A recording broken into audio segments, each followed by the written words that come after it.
Okay, let's talk about this number one calculator mistake that I have seen over the decades teaching mathematics. And this mistake is especially relevant to those students taking algebra and beyond. So it's just something I try to stress to students in advance. And most students will still end up making this error at least one time. I'm sure I made it thousands of times. So what I'm going to try to do is to highlight to you, a particular operation that you're going to encounter, no doubt, as an algebra student. And we got to be very, very, very cautious on this particular operation so we don't end up making mistakes. Okay. So hopefully we can avoid you having a situation like this.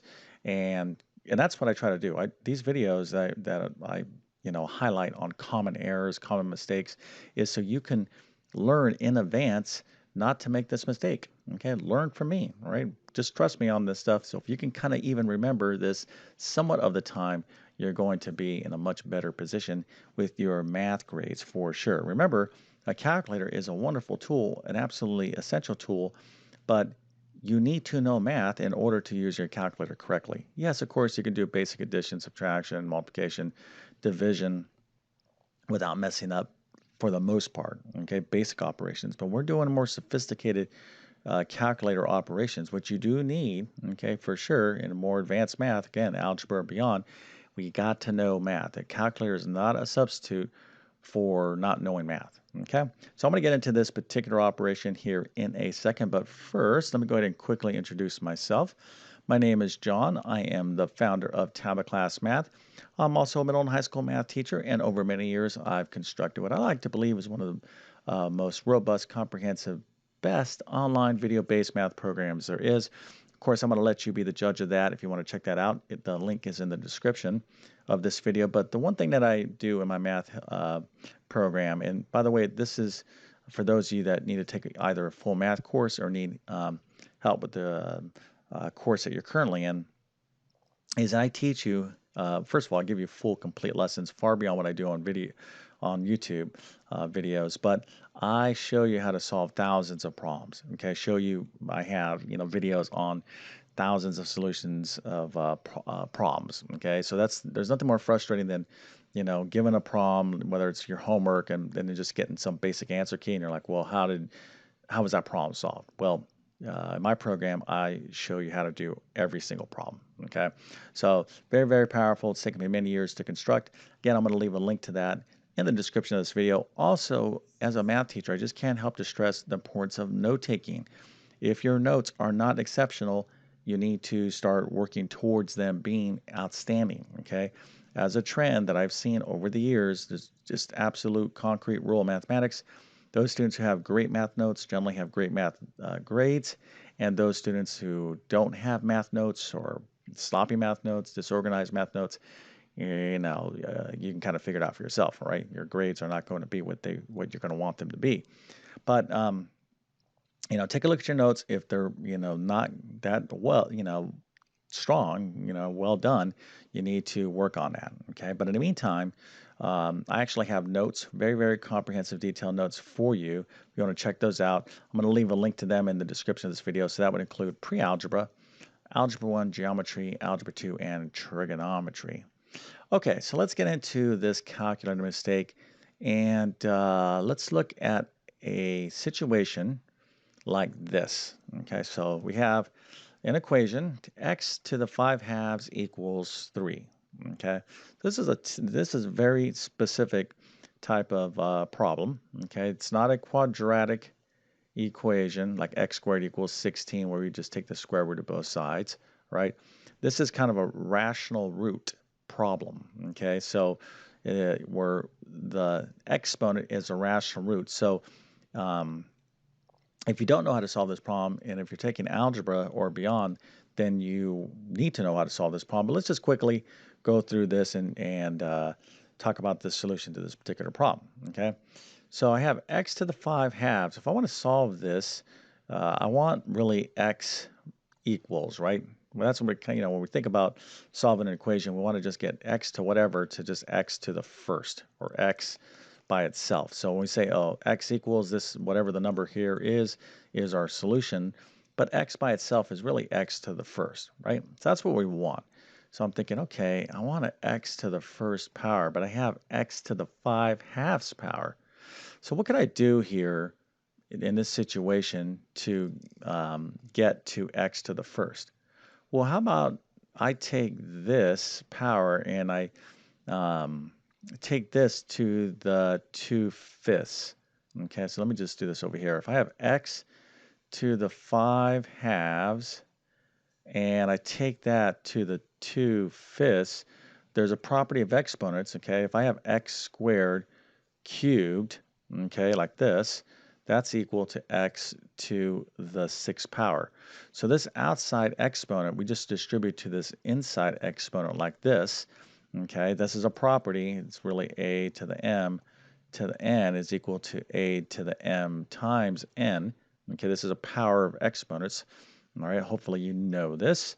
But again, back to this scenario, I want x to the first. So if I take x to the 5/2 and I raise it to the 2/2, I'm sorry, 5/2, and I raise it to the 2/5 power, okay, 2/5 times 5/2 is going to be 1, okay?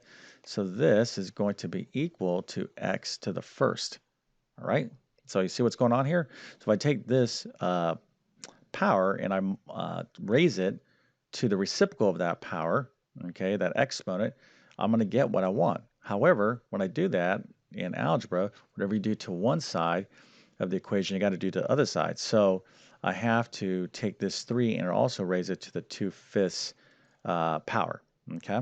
So if I raise both sides of this equation by the 2/5 power, I'm going to get what I want on the left-hand side, which is x to the first. And then on the right-hand side, I have 3 to the 2/5. If I can figure out what this is right here, I will have solved the equation.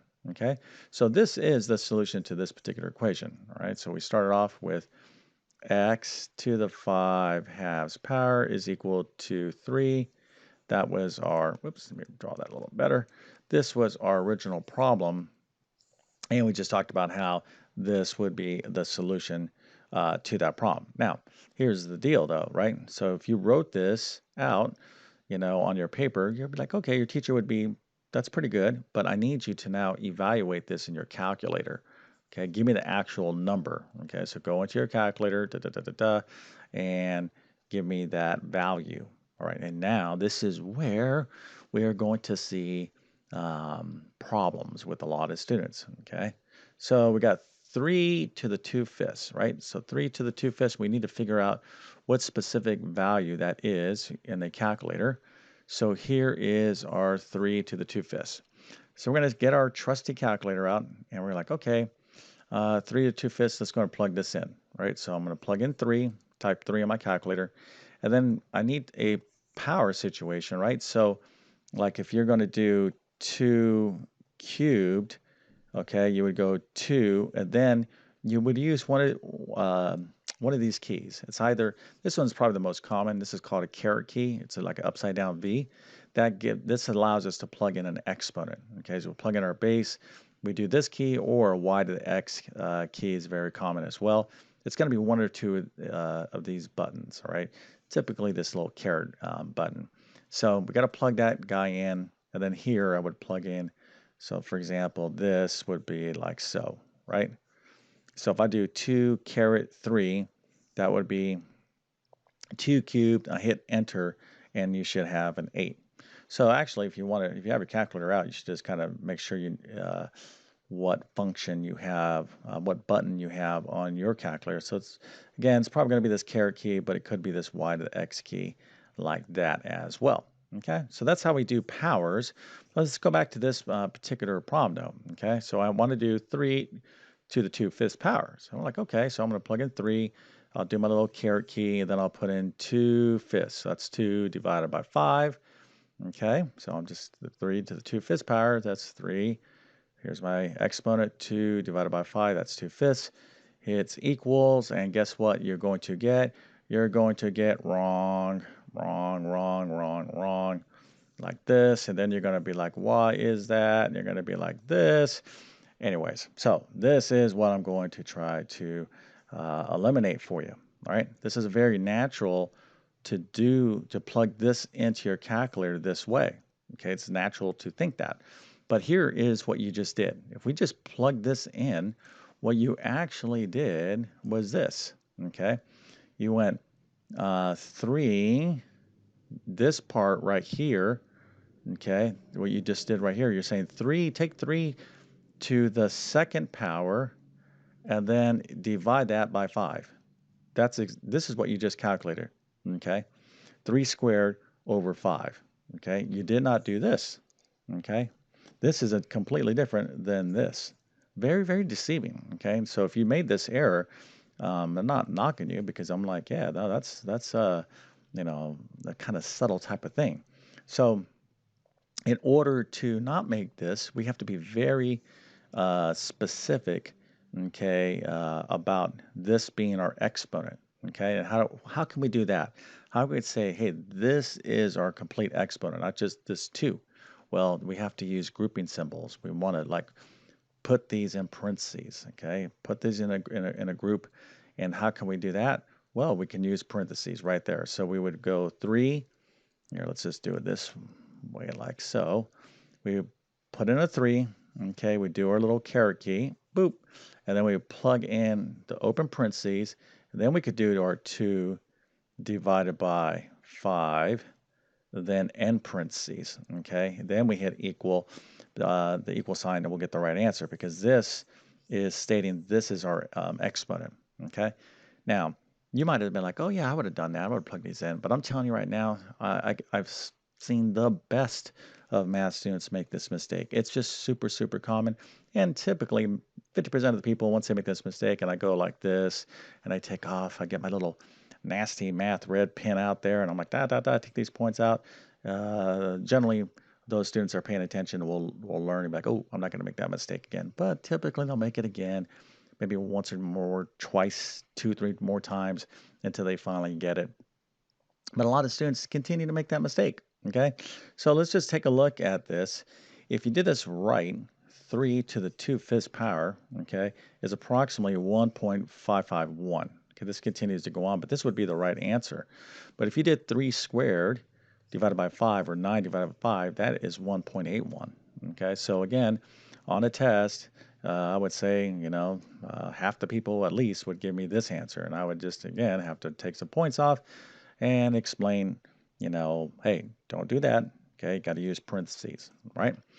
All right, so hopefully you're going to remember this when you encounter these problems. You will encounter um, evaluating powers numerically like so. Okay, this is just going to be, if you're at this level of math, algebra, or beyond, you will encounter that. So hopefully, I try to make these titles, stand out, because I really want to impress upon you to remember this. Okay, when you're dealing with powers, okay, in your calculator, you got to be very, very careful. Very, very careful. You can never go wrong by using those parentheses, okay, grouping symbols. I'm a big stickler on that. Use parentheses, use grouping symbols.